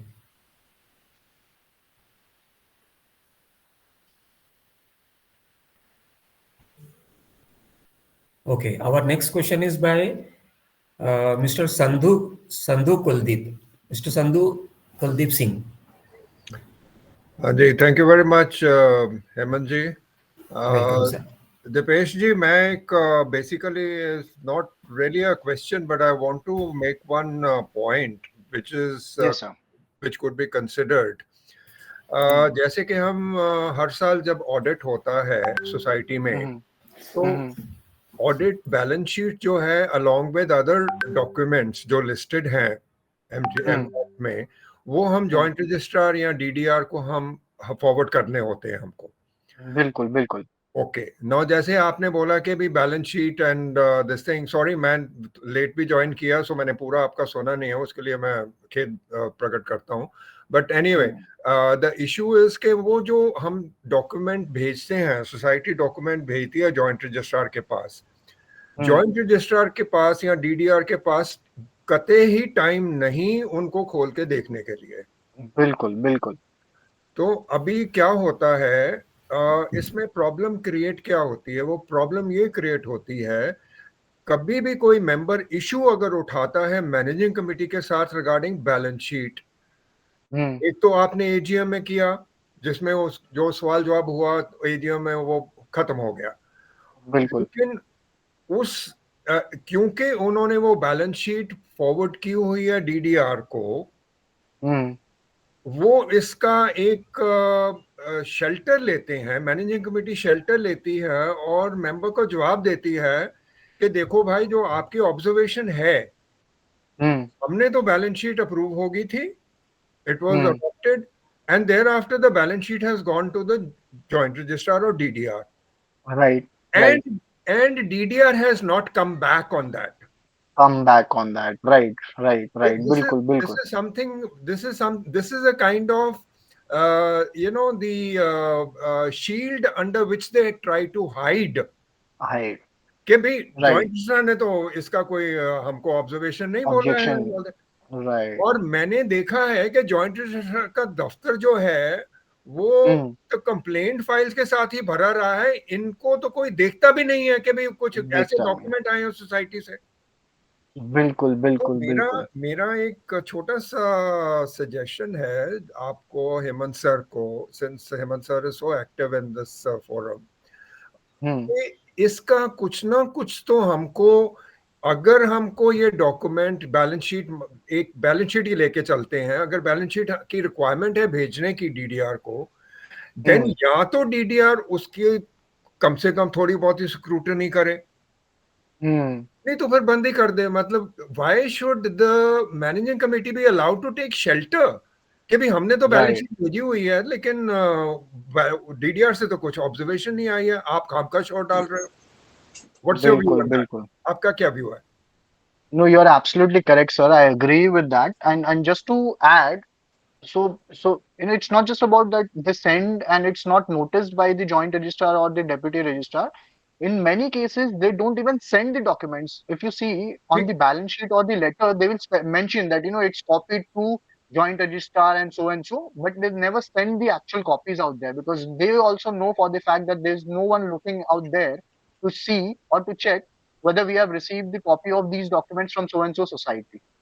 And you're absolutely correct in saying that they take shelter, and exactly this is what the reply they give at the meeting levels, when they say that they have not objected or raised any objection to us. How can you raise it until and unless you go in the right direction and take proper steps? Yeah. Yes, with a complaint. That's correct. So anyway, it's just a thought for future कि जब भी अगर हम किसी forum में या जैसे Hemant sir किसी फोरम में जाएं और ये मुद्दे जब उठते हैं तो then this could be raised, point could be raised. Right. Either there is a team which studies the balance sheet or avoid giving it so that the balance sheet is not required to be sent. That requirement should be. It is only रद्दी बन जाती है उधर DDR के office में, तो बाद में कुछ सालों के बाद disposal. Thank you, sir. No, that's a valid point, sir. I hope that Hemant sir would consider to raise it on the appropriate forum. Yeah, thank you. Singh sir, I'll add something to this thing. खाली मुंबई शहर में itself there are more than 50,000 societies. Right, numbers. And there are approximately 20 registrar office अपने दहीसर से लेके Churchgate east west को लेके 50,000 balance sheet को study करना, स्क्रूटनी करना, उस पर टिप्पणी करना, उस पर एक्शन लेना, literally it is not possible. We do not have an software or an artificial intelligence software or any type of software as yet to look after such trivial things. छुट्टा पुट्टा issue है ये, खास करके cooperative sector में. ऐसे तो there are so many departments in the government. We are evolving. हमारा देश कहाँ से कहाँ आया हुआ है, धीरे धीरे हम इम्प्रूव करे जा रहे हैं. अगर आपको एक समय ध्यान होगा तो रेलवे स्टेशन की टिकट बुक करने के लिए आपको सवेरे 4 बजे जाके लाइन में लगना पड़ता होगा. आपकी उम्र को देख के आपने ये तजुर्बा पक्का किया रहा होगा कभी ना कभी. बिल्कुल आज के दिन में आपको वो नहीं करना है, तो हमने वहां से इवॉल्व किया। लेटस से हमारा देश और हमारा प्रशासन, हम वहां से उतना सुधरे हैं, धीरे धीरे आगे बढ़ रहे हैं। इस संदर्भ में भी आगे बढ़ेगा, लेकिन ये एक जिसको हम कहते हैं खाना पूर्ति है। एक्ट में लिखा है कंप्लायंस करना है, कंप्लायंस कर दिया। किसी को तकलीफ है तो अप्रोप्रिएट 4 फोरम्स है, क्रिमिनल है, सिविल है, कंज्यूमर है, कोऑपरेटिव है, वहां पे जाके अपना अपना हिसाब किताब एडजस्ट कर सकता है या अपना ग्रीवेंस फाइल कर सकता है। But to expect anything from and evolving law system in our country is asking, tandoori chai in a Ram Bharose hotel. So let us understand our limitations also. Hemant Yes, sir, मेरा point इसलिए यही है कि इसको बंदी करवा दो ना, कम से कम वो ये तो नहीं बोल सकते कि भी हमने जॉइंट स्टार को भेजा है, उन्होंने तो टिप्पणी करी नहीं, आप खाम का शोर डाल रहे हो। सिंह साहब, ऐसा है कि बंद करवाने की जगह में मैं एक स्टेप आगे बढ़ के आपको ये कहूंगा कि सोसाइटी को डी रजिस्टर कर दो। आपको कंप्लायंस करने की आवश्यकता नहीं है। अब आपका ये प्रश्न नेक्स्ट होगा कि डी रजिस्टर करने के बाद में क्या होगा। तो डी रजिस्टर करने के बाद में, जैसे एक छोटा सा गांव है, वहां पे भी 3 मंजिली बिल्डिंग है, वहां पे भी 10 फ्लैट है, कोई सोसाइटी नहीं बनी हुई है, पे पानी है, सब जन शेयर कर रहे हैं म्यूचुअली। एक बड़ा बुजुर्ग आता है या कोई आता है, बोलता है पानी का पैसा दे दो, कोई सिक्योरिटी सिस्टम नहीं है, कोई बैलेंस शीट नहीं है, कुछ भी नहीं है। हर महीने 100 रुपए का पानी का बिल हो रहा है, सब जन अपना 10 रुपए दे दो। ना तो डीआर का चक्कर है, ना तो रजिस्ट्रेशन का, ना तो बैलेंस शीट का, ना तो एजीएम का, कुछ भी नहीं है। कितने शांति से जिंदगी जी रहा है आदमी। और ये सोसाइटी जो हम लोग करते हैं, आप ये ध्यान रखें कि ये ज्यादातर लिमिटेड है शहरों में। दीपेश जी, व्हाट डू यू थिंक, आपके होम टाउन में कोई सोसाइटी करके कोई चीज है क्या? बिल्कुल सर, ये आपने एकदम राइट पॉइंट बोला है। मैं कहूंगा कि ये हम अर्बन एरियाज में ही इतना टैंट्रम करते हैं ये चीज को लेकर के, ये सोसाइटी में ऐसा हो गया, वो सोसाइटी में वो हो रहा है, और ये चीजें भी होती ही हैं। मैं बिल्कुल नहीं और देखता दूसरा मेरे क्या नेटिव पता प्लेस है, में। हम जैसे टैंट्रम करते हैं, जैसे हम अपने गांव में हैं, फॉर हाँ। एग्जांपल अगर मुझे ले लो, तो अगर मैं अपने यंग एज में गांव में था, तो रोटी मिल गई, नमक मिल गया, और प्याज मिल गया, और बहुत बहुत होगा तो अचार मिल गया। मेरे यहाँ पे कई दोस्त बूढ़े बुजुर्ग हैं यहाँ पे, उनका भी ऐसा तजुर्बा पक्का कहीं ना कहीं रहा होगा। शहर में आने के बाद में क्या करते हो? हाँ, है ना, मेनू कार्ड देखना है, मेन्यू कार्ड 100 देखना है। आइटम देखना है, जीभ हाँ, लपलपानी है, मुझे खाने के बाद में छाछ चाहिए, शरबत हाँ, चाहिए, लस्सी समझ गए। चाहिए, कोल्ड बिल्कुल कॉफी बिल्कुल। चाहिए, आइसक्रीम चाहिए, सलाद चाहिए, फलूदा चाहिए। गांव में ये क्यों नहीं किया? हाँ, तो वो बिल्कुल ये बिल्कुल। गलतियां हमारी खुद की है हम्म या और किसी की है? सिंह साहब, आप क्या कहेंगे? आप तो हमारे सबसे बड़े बुजुर्ग हैं, आपका कोई तजुर्बा इस मामले में?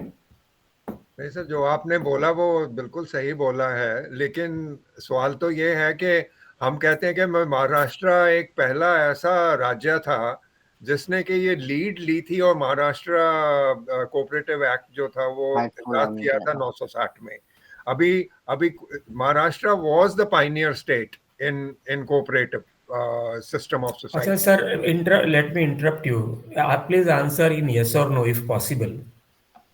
Is the cooperative movement a success in the pioneer state? What do you feel? Abhi, now I will again interrupt you before you answer.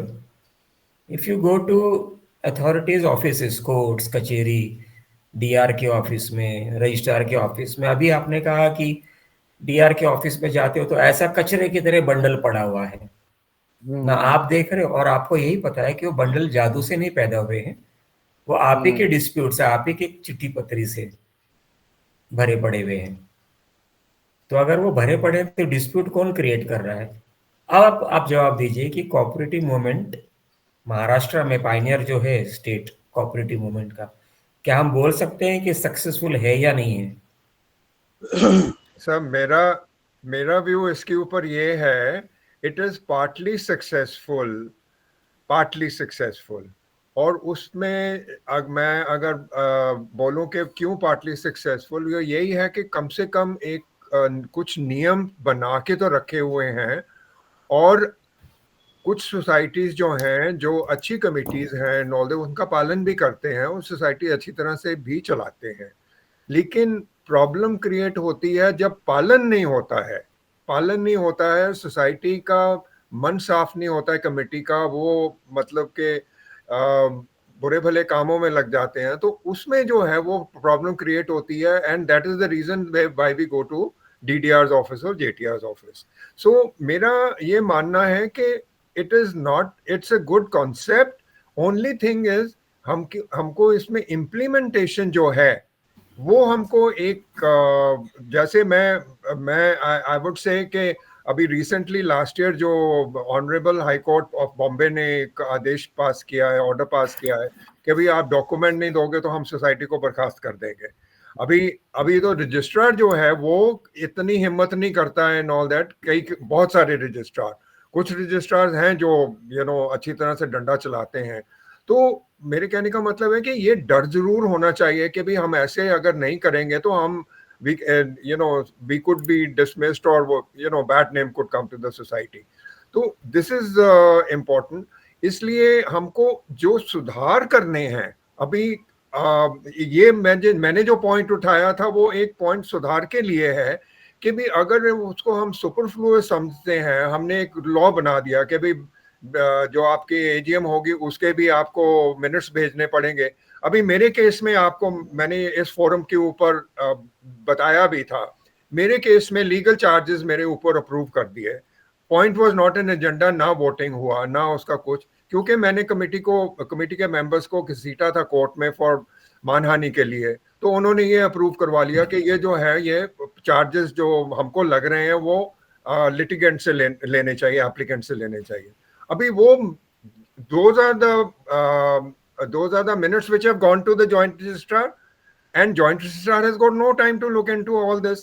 So they say कि भी जॉइंट रजिस्ट्रार को हमने AGM के मिनट्स भेजे हैं, joint registrar को टिप्पणी नहीं करी है एंड ऑल दैट। आप कैसे बोल सकते हो कि अंडर 68 बाय लॉ, हमारी सोसाइटी का 68 सर्विस चार्जेस वाला, कि भी हमने गलत किया है? तो मैं वही कहने की कोशिश कर रहा था, sir there are so many things which can be improved, which we should try and improve. Concept is not bad. Thank you, sir. Thank you. Okay, sir. We'll proceed with the next. Sir, my question was, sir, I couldn't answer last time. I couldn't question. Hello. Okay, go ahead, Anish. Hello, Mr. Dipesh. Sir, yes. I wanted, sir, actually, we are elected. The elections were held on 19th of November, and we were elected. Proper voting was done by the panel member, and we were elected. Now the problem is, while the handover secretary took a long time to hand over us. Okay. Now the secretary, while handing over, he told he actually was not giving us a cash book. So the chairman was nice. The chairman was a nice person. So he told that okay, why aren't you handing over the cash book and all those? So he asked the treasurer that where is the cash book. He said कि secretary ने तो मेरे को cash book लिखने से मना किया. Cash book is not for last 4 years there was no cash book written. Okay. And he gave it in writing. The secretary he also gave in writing कि I never ever did the tendering process. I elected PMC without following the rules. And everything was given in return. So what did the chairman did? He said कि भाई मेरे को नहीं पता कि तू कितना घोटाला करके रखा है, मैं तो तेरे पे भरोसा करके दिया। Then he also written writing कि in the faith treasurer and secretary, chairman and treasurer did what I told them, because he was a one man show in society. So chairman तो डर गया। chairman ने क्या किया, जाके lock लगा दिया सोसाइटी के ऑफिस पे, उससे सब चाबी वाबी ले लिया और सोसाइटी के ऑफिस का चेंज कर दिया चेयरमैन ने। तो अभी जो नई कमिटी है में हमारा जो एक बंदा इलेक्ट हो गया है कैशियर, वो सेक्रेटरी के साथ है, मतलब पुराने सेक्रेटरी के साथ वो है। मतलब पुराने Okay. सेक्रेटरी ने नई कमेटी में लोगों को जिताया है। अच्छा, ओके, तो उसने क्या किया, जाके पुराने सेक्रेटरी ने बोला देखिए चेयरमैन को मालूम पड़ जाएगा, ईमानदार आदमी सबकी वाट लगा देगा, तो एक काम कर, तो अपना ताला जाके डाल दे। तो फिलहाल सोसाइटी के ऑफिस में 2 लॉक है, तो मतलब क्या किया जा सकता है, क्योंकि हैंड ओवर नहीं हुआ है, तो अभी चेयरमैन कौन है? पुराना चेयरमैन Okay. बोलता है 130। Okay, Anish ji, okay, we'll take up your question. Dipesh हम्म, sir, please answer. Sure sure. So देखिए, पहले तो मैं I tell you.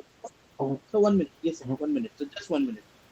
Okay, Okay, no problem. So just give me 1 minute. So there is one problem in my mobile. I think so there is display not there. Just give me 1 second. So 1 second, only 1 second. Okay. Yes sir. Go ahead, sir. right. So see, firstly, if as you stated that the elections were held through registrar, through returning officer properly, Yes sir. so there is no question that who is the newly elected members are the one who will take over. Okay, so they are the ones who are responsible, irrespective of the handover. It has got nothing to do with the handover. Yeah, there is a process that needs to be followed for handover, and if you're not getting a proper handover, you have your legal options out there that you proceed with. Now when it comes to you stated कि उसमें ताला लगा दिया है 2 लोगों ने।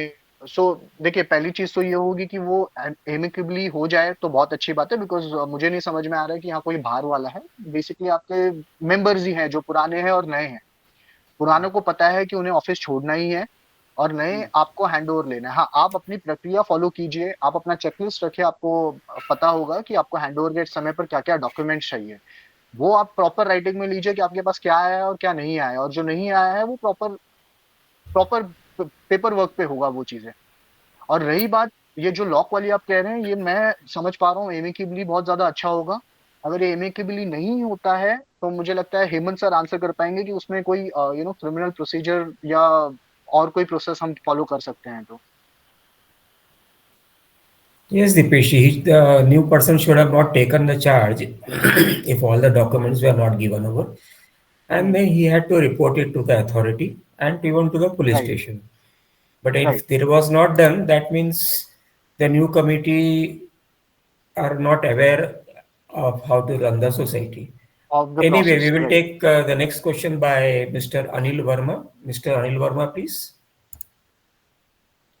We are Thank you, running sir. short of time, so we will be taking only short questions.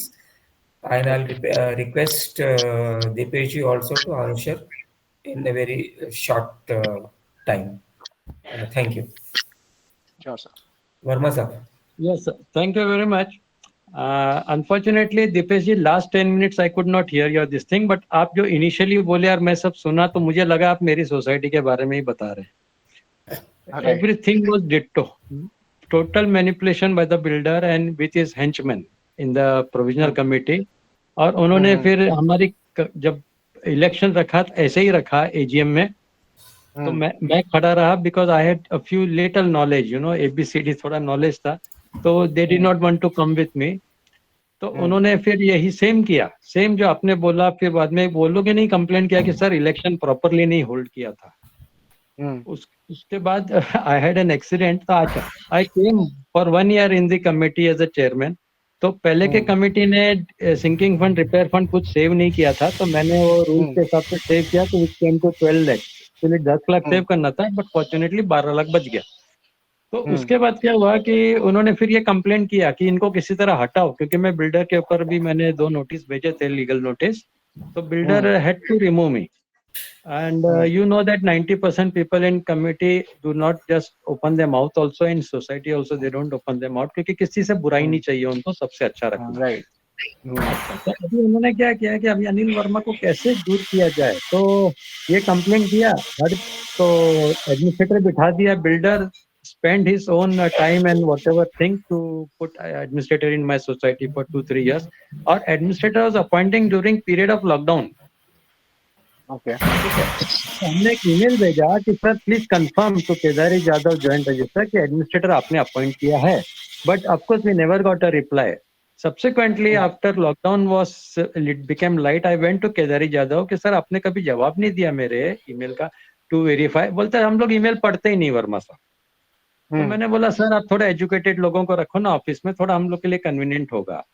Anyway, उसके बाद फिर कमिटी तो वो बिल्डर की थी, तो अभी मुझे कैसे दूर रखें, तो चेयरमैन ने मुझे एक इलीगल नोटिस भेजा कि 4 साल पहले आपने वॉचमैन को गाली दिया था, ये दिया था, वो दिया था, और ऑल यूजलेस थिंग्स। फिर उन्होंने एक लिखा कि आपके फ्लोर पे आपने एक ओपन टेरेस पे 10-15 पॉट्स रखे हैं, उसके लिए आपको 169A का नोटिस भेजते हैं और आप 15 लाख भरिए। तो मैंने बोला भाई श्योरेक सबके घर के बाहर है, और घर के अंदर आपके सेक्रेटरी, आपके 5 कमेटी वालों ने तोड़फोड़ किया हुआ है without permission, but that was went unnoticed and because people don't want to open them out. अच्छा, फिर मैंने लिखा कि आपके जितने भी नोटिस भेजे, वर्मा साहब प्लीज आस्क योर क्वेश्चंस। हम लोग टाइम रन आउट हो रहा है, I have to conclude in 12 minutes. I am coming to that sir. तो मैंने मिनट्स मांगा, तो मिनट्स भी एमसीएम के मुझे दिए नहीं कभी, तो I went to register office. Sandhu साहब का मैंने लेक्चर सुना था, तो आई वेंट टू, तो वहाँ पे उन्होंने वो अरुण चोगले करके असिस्टेंट रजिस्टर था हमारे एरिया का, उन्होंने क्लोज किया फाइल, 5 बार बुला के नहीं मिलते थे, क्लोज किया file and I am giving an order. अभी आज तक है ना 3 महीना हो गया, वो हाई कोर्ट के जजमेंट भी मैंने अटैच किए जो लेटेस्ट आए उसका, but he is not giving an order. File close कर दिया, मैटर क्लोज। तो इसका मैं क्या इलाज करूं आगे, कि रजिस्टर ऑफिस में क्या लेटर लिखूं कि भाई आप ऑर्डर तो जल्दी, as per the law you give me the order.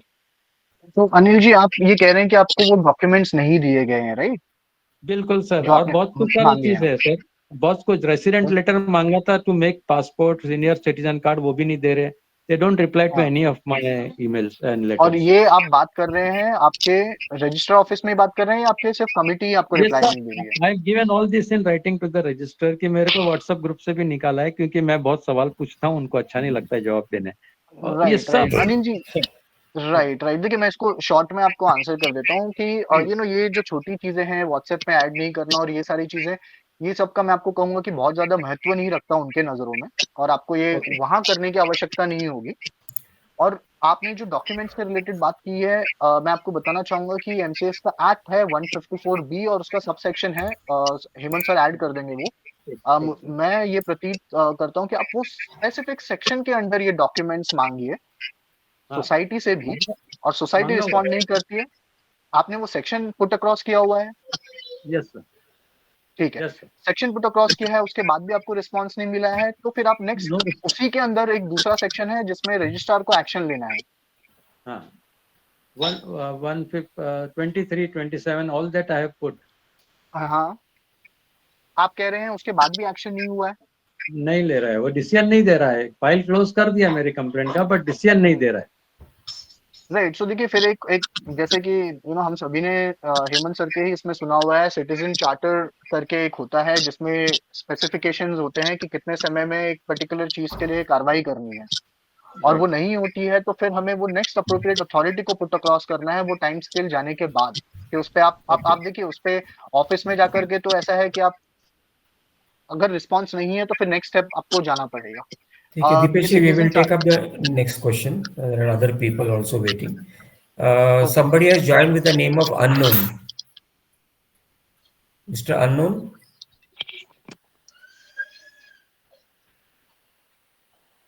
Mr. Unknown. Somebody has joined with the title unknown.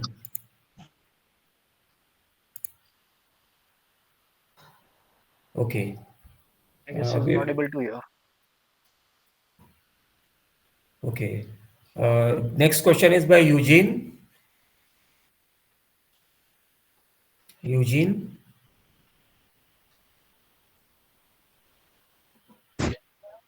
Hello. Yes, please. Please Hello. switch on your. Yeah, sure.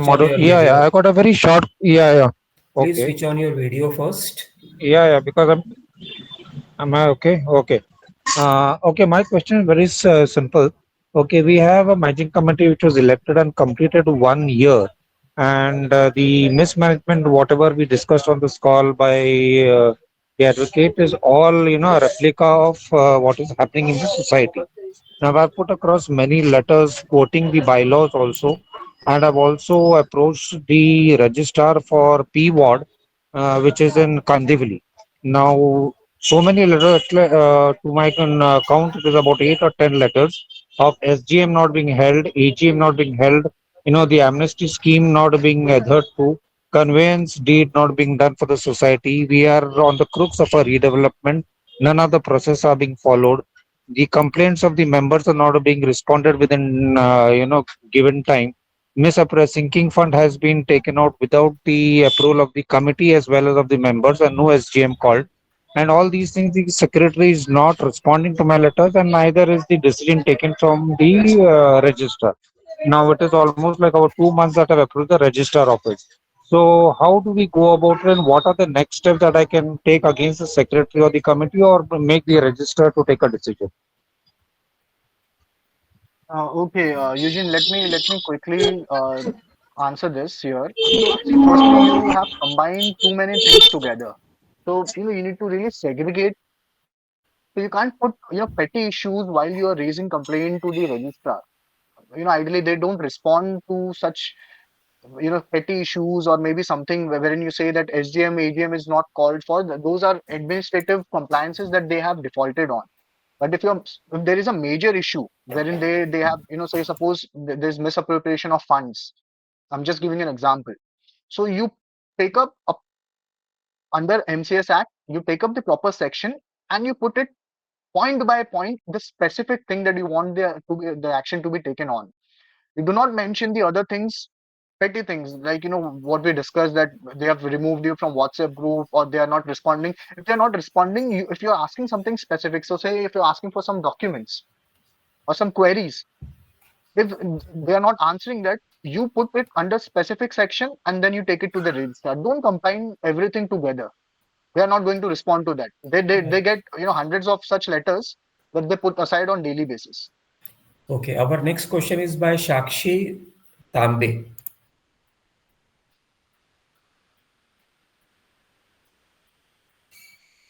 Sir, under 146, section 146, I've applied, and 154 already the DDR case was going on. So, I wanted to ask, who is the next authority if the order is not given? As you said, in citizen charters, we can apply. So, who is the next authority after DDR? Right, Hemant sir, would you like to take it? If the DR is not answering, then you have to directly complain to the Pune Commissioner, Pune Cooperative Commissioner. He sits in Pune. And even if he does not listen, then you have to complain to the Cooperative Department, that is Mantralaya. There is no other option. Otherwise, final frontier, final option is to file a writ petition in the High Court, seek directions to the authority to comply with the Citizens Charter, and do his duty within the given time frame. There is no other option now. Anyway, thank you for joining in. Next question is by Mr. Govind Navilkar. Mr. Govind Navilkar. Sir हमने जून महीने में position लिया, उस वक्त builder ने form ए का सबका members का सिग्नेचर लिया था, लेकिन अभी तक सोसाइटी फॉर्म नहीं हो गई है, तो उसके लिए हम क्या करें? अभी 6 महीने हो चुके हैं, लेकिन सोसाइटी बिल्डर ने अभी तक सोसाइटी फॉर्मेशन के लिए कोई कदम नहीं उठाए। गोविंद साहब, ऐसा है कि अगर 6 महीने पहले फॉर्म लिया हुआ है तो आपके रजिस्ट्रार साहब को जाके मिलिए और बोलिए ऐसा ऐसा प्रोसीजर हुआ है, बिल्डर के एप्लीकेशन पे क्या कार्यवाही हुई है। हो सकता है बिल्डर ने वहाँ पे डॉक्यूमेंट्स अभी तक जमा नहीं किए होंगे। रजिस्ट्रार से सलाह मशवरा कर लीजिए, बिल्डर को नोटिस दीजिए। बिल्डर फिर भी आगे नहीं बढ़ता है तो बिल्डर के नॉन कोऑपरेशन से आप खुद सोसाइटी को रजिस्टर कर सकते हैं by getting across only 10 members of your society. तो रजिस्ट्रार के पास जाए बगैर आपका काम नहीं होगा। वहाँ पे जाके आप फॉलो करिए कि पोजीशन क्या है आज के दिन पे। Anyway, thank you mister Govind for joining in. Next question is by Vinita Biyani. Vinita Biyani. Hello sir. हाँ मैम, बोलिए। Firstly, I want to thank you that after coming to the forum, at least I got to know some of the intricacies of the cooperative laws and everything. तो आपके guidance ने sir मुझे वो 154/27 का जो application DDR office में करने के लिए बोला, उसके बाद फिर वो करने के बाद डिविजनल जॉइंट रजिस्ट्रार के बाद आज उस मतलब 2 दिन पहले ही सर उसका ऑर्डर मिला है, लेकिन हमारी सोसाइटी उसको इम्प्लीमेंट कैसे करेगी? क्योंकि वो ऑलमोस्ट 2 साल से मुझे परेशान तो कर रही है। मैंने उनको दे भी दिया है कि अभी ये सब जो डॉक्यूमेंट्स मैंने मांगे हैं डिविजनल जॉइंट रजिस्ट्रार के, क्योंकि डेप्यूटी रजिस्ट्रार ने भी उनको ऑर्डर दिए थे, वो भी उन्होंने नहीं फॉलो किए हैं, और अभी डिविजनल जॉइंट रजिस्ट्रार ने भी दिए हैं। तो अब हम और क्या कर सकते हैं सर इसके आगे? विनीता मैडम, ऐसा है, Dipesh ji, I will answer this question. Yes sure sir, go ahead. Okay, तो आप एक अर्जी मूव कर दीजिए रजिस्ट्रार के पास में कि सर आपका ऑर्डर इन्होंने क्या कहते हैं इम्प्लीमेंट नहीं किया हुआ है या रिफ्यूज कर रहे हैं इम्प्लीमेंट करने के लिए। तो एक सेक्शन है 154(b)(27), उसके अंदर में मूव करिए application under section 154(b)(27). Your order dated so and so is not implemented or refused to be implemented वगैरह वगैरह। I request you to take action under section 154(b)(27) read with 154(b)(23। Sign करके 10 रुपए का ticket लगा के registrar के पास में दे दीजिए, वो अपना आगे का कार्यवाही करेगा। फॉलो अप करिए, फॉलो अप करे बगैर आपका काम अधिकारी के ऑफिस में नहीं होने वाला है। Thank you, madam, for joining. Hemant ji 1 second, I'll just sorry to butt in.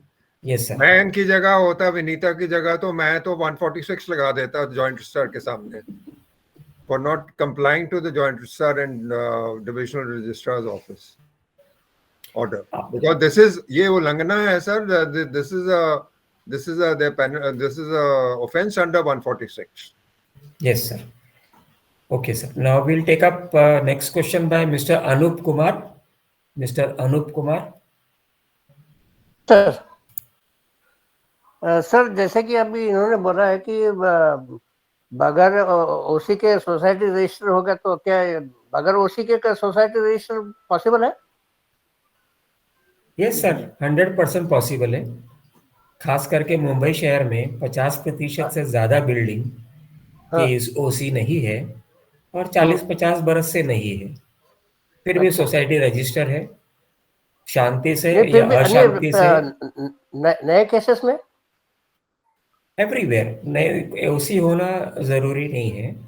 Act ये नहीं बोल रहा है कहीं पर भी कि ओसी होना है। एक्ट बोलता है कि 5 मेंबर होना है या 51% मेंबर होने हैं, तो आप सोसाइटी रजिस्टर कर ले तो कर सकते, कोई उसमें प्रॉब्लम नहीं है। इवन आपको ये भी बता दूं कि बिल्डिंग नहीं है अगर, है ना, तो भी सोसाइटी रजिस्टर कर सकते हो। That is called tenant partnership society. और बिल्डिंग बनने के बाद में सोसाइटी रजिस्टर करते हो तो वो कहते हैं उसको टेनेंट को ओनरशिप सोसाइटी या को partnership society. Anyway, thank you mister. एक और स्मॉल क्वेश्चन सर, 147 का कॉम्पिटेंट अथॉरिटी कौन है? सेक्शन 147 पेनल्टी लगाने के लिए 147 इज डिपेंडेंट ऑन सेक्शन 146। नहीं, वो तो बराबर अथॉरिटी पूछना चाहता हूँ। आप रजिस्ट्रार के पास एप्लीकेशन मूव करिए, वो बोलेगा कि जॉइंट रजिस्ट्रार के पास में जाओ। टिपिकली उसके पास अधिकार है 146, 147 की कार्यवाही करने के लिए। डिस्ट्रिक्ट लेकिन वो करना नहीं चाहते, मतलब उसका जवाब मेरे पास नहीं है सर। वो क्यों नहीं करता है, क्या नहीं करता है, उसका जवाब नहीं, वो ठीक है, लेकिन अथॉरिटी मतलब रजिस्ट्रार ही है, मतलब yes basically. Okay, thank you. Next question and last question is by Mr. Murtaza, please. Sir, good evening. Is it better? The mic is good? Yeah, please switch on your video. Yes, go ahead. Okay, so my question is about 154(b)(2). I have sent letters to the society from January 23. Registrar has sent letters to society from February and March, and we had a hearing started in October of 23. Now, in the hearing, the registrar started giving the society 15 days time to resolve the issue, when clearly 45 days of legal provision of giving this document has passed, because from January they have not given the documents, any documents. So how legal is this registrar's way of giving society twice the time to of 15 days to comply with the provisions of 54B82, and they are still not passing the order? Dipesh. Right. So see, as sir stated, if it's not going through under that particular section, you put it across in this 154B27 and read with 154B23, you put that across to take the next step. So that will be taken care of accordingly. So you specify that particular section, as sir just mentioned, that you specify the order date and what order has been given and it's not been complied with. The letter, see, registrar letters were just there's a directives to the society in February and March, April, that you please give the documents. In the hearing, in after this 8 months, they put a hearing of this matter in the registrar's quasi judicial office. The society came. As soon as they came, the registrar, being partial to the society, started giving time that you, as like in a marital court, 15 days time for the complainant and the society to resolve the matter. Is this a legal way to do it? Right. So what's the issue out here? Even if 15 days are given, is that not been resolved for you? No. 4 months have passed. Again, the second time in January of 24, 3rd January, the matter is closed by the registrar, saying that now I will give you order. But still, he writes in the Roznama that I am giving you 15 days time. This means society ko और 15 days का time last time भी दिया. And verbally the registrar is saying to me, saying that whatever documents you have asked for, in 154BA2, there are only very few 1, 2, 3, 4 documents that are allowed. Whatever you ask for example, I've asked for whatever vendor payments over 1 lakh is paid by the society. Give me a list. Society is not given. And on email, they have replied that we will not give you. Video recordings, I will not give you. All that has been registered in the hearing at the registrar. Still, the registrar is reluctant to pass an order of disqualification under B23(3). How can I, if the registrar says no, this all the documents or video recordings are out of the question, is that a legal interpretation by the registrar? This is my question. Right. See, again, it's a very tricky thing what to interpret and what not to. As we have discussed in the past in this forum itself, that they take advantage. Managing committees usually take advantage as to what's mentioned in that section. So I feel that the right way would be, I don't think so that you should be worried about those 15 days. Let those 15 days pass. If you get the required documents what you have asked for, well and good. If not, then you take the next step, that you move an application under 154B27 and 23, and let's see what the registrar has to say, or if he is willing to give an order in next 15 days or not. If not, then you then take it up further to the next authority. Okay, sir. We'll conclude today's webinar. So we have already run out of time. Sorry. Before concluding, I wish to thank Advocate Dipesh Gupta ji for parting with all his knowledge to the benefit of all our friends over here. Thank you once again, Dipesh ji. Thank you so now much. With the permission of all our friends, we will conclude today's webinar. Thank you all friends for attending and supporting this knowledge and experience sharing webinar. Wishing all friends a healthy and peaceful life forward. Thank you everybody. Thank you so much. Dipesh ji, Thank you.